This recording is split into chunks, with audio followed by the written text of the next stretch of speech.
a big business family.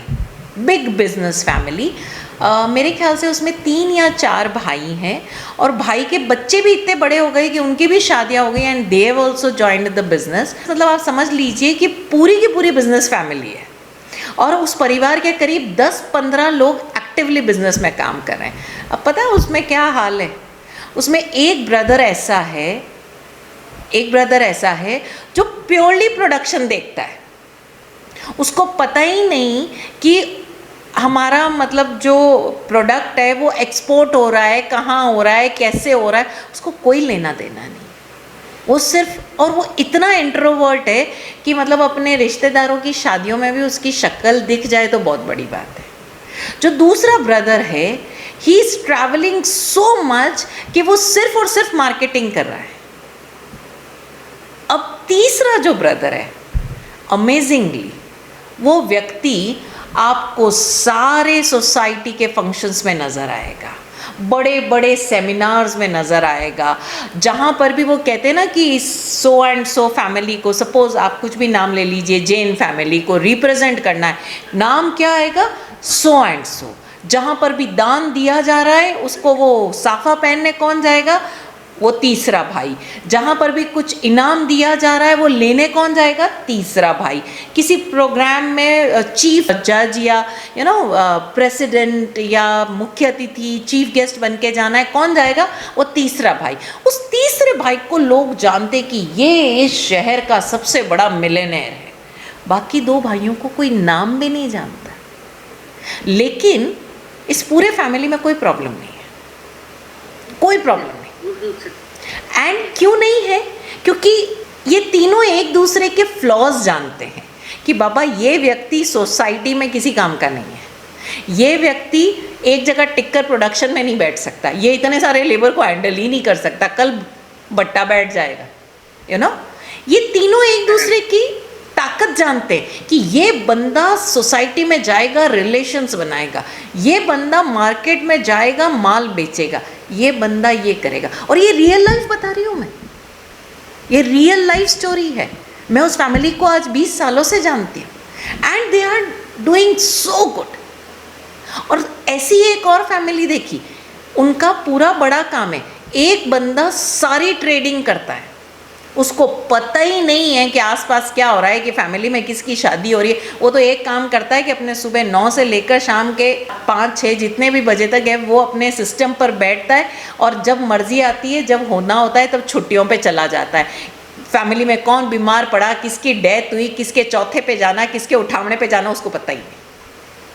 एक भाई है जो उनके पूरे कंपनी के, वो कहते हैं ना सारा जो ये काम करते हैं चैरिटी वर्क, सिर्फ उसको देखता है, वो सिर्फ उसको देखता है। वो बिजनेस में क्या हो रहा है उसको पता ही नहीं। हाँ, वो जो डेली ऑफिस में बैठ के जो करना होता है, साइन वाइन या जो भी है, लेकिन वो उस स्ट्रैटेजी में, वो डिसीजन मेकिंग में नहीं है। अब ये 4 भाई, और एक भाई ऐसा है जो आज बॉम्बे जाएगा, कल जयपुर जाएगा, परसों लखनऊ जाएगा, तरसों, मतलब he is just travelling and travelling and travelling. सारी शादियाँ वो अटेंड करता है, सारे डेथ फंक्शंस वो अटेंड करता है, सारे बीमारों को वो देखता है, किसी के अठाई हो गई, किसी के बच्चा जना, किसी को हुआ, वो सिर्फ यही काम करता है।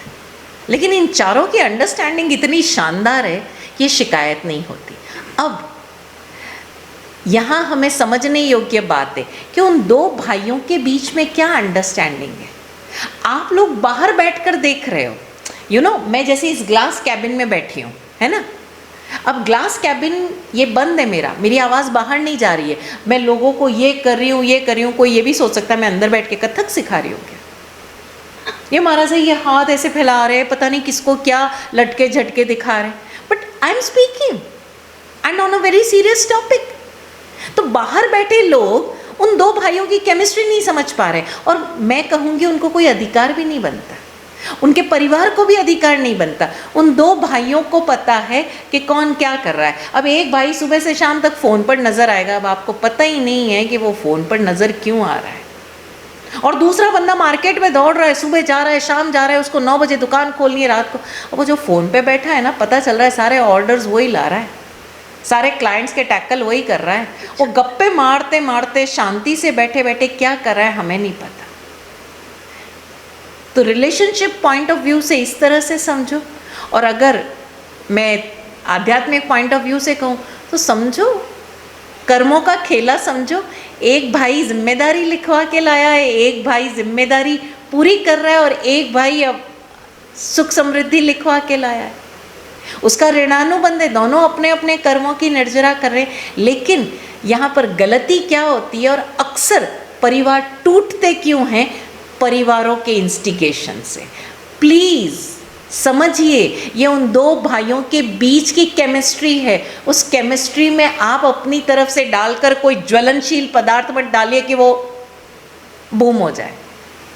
अरे भाई ठीक है ना, वो क्या कर रहे हैं और क्या नहीं कर रही, आप बाहर बैठकर देख रहे हो, आप समझ रहे हो। जैसे आप देखो ना, कई बार एक लेडी किचन में जाएगी, 5 मिनट में जाके खाना बना के पूरे घर का आ जाएगी, और वहीं दूसरी जाएगी, उसको 3 घंटे लगेंगे। आप बोलोगे इसने 3 घंटे काम किया है, सुबह से खाना बना रही है, और दूसरी किचन में घूमते घूमते गई आ गई, लेकिन दोनों का काम अपनी अपनी जगह रेडी है। अरे बाबा, उसके काम करने का स्टाइल अलग है, इसके काम करने का स्टाइल अलग है, दोनों के तरीके अलग अलग हैं, राइट। तो उन दो भाइयों के बीच की जो केमिस्ट्री है उसको वहीं छोड़ दो। और ये बात मैं हर रिश्ते में कहूँगी, क्योंकि अक्सर ये प्रॉब्लम आती है। एक बार एक सास ने मुझसे पूछा था सवाल, इस ऐसे ही क्वेश्चन आंसर सेशन चल रहा था कि माना सा मेरी नई नई बहू आई है, तो मेरी सास मेरे को सुनाती है कि तुम्हारी बहू को ऐसा होना चाहिए, वैसा होना चाहिए, वैसा। मेरी बहू मुझे सुनाती है कि है ना, देखो दादी सा ऐसे बोलते हैं। मैंने कहा एक काम कीजिए, आप जब आपकी सास आपको बोले ना, तो उसको बोलो, मम्मी जी जितने दिनों की ये आपकी मतलब पतोहू है, पोते की बहू है, उतने ही दिनों की ये मेरी भी बहू है। आप जानो और आपके पोते की बहू जाने, मैं क्यों बीच में बोलूं? और उन दोनों को आपस में निपटने दो। बहू बोले तो बोल बेटा, जितना तेरा नाता मेरे से है ना, जितने दिन का, मैं तेरी 3 दिन की सास हूँ, ये तेरी 3 दिन की दादी सास है। अब तू समझदार है, जैसा रिश्ता मेरे से निभा रही है वैसा ही उससे निभा ले। लेकिन हम क्या है, उस इमेज में बंध जाते हैं।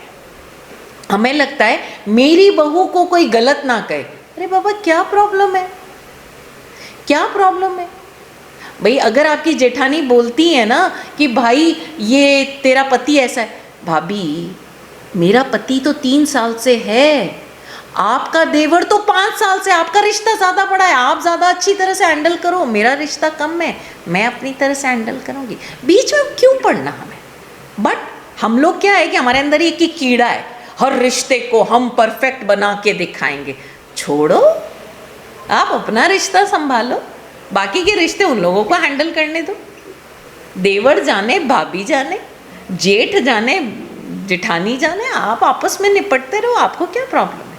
लेकिन हम अपने बच्चे की इमेज अच्छी बनाएंगे पति के सामने। अरे भाई, जितना मेरा बेटा है उतना ही तुम्हारा है, तुम जानो तुम्हारा बेटा जाने। लेकिन हम सबकी इमेज बनाने जाएंगे, हम सबकी इमेज बनाने जाएंगे। Please don't do it, right? Thank you. जय हो।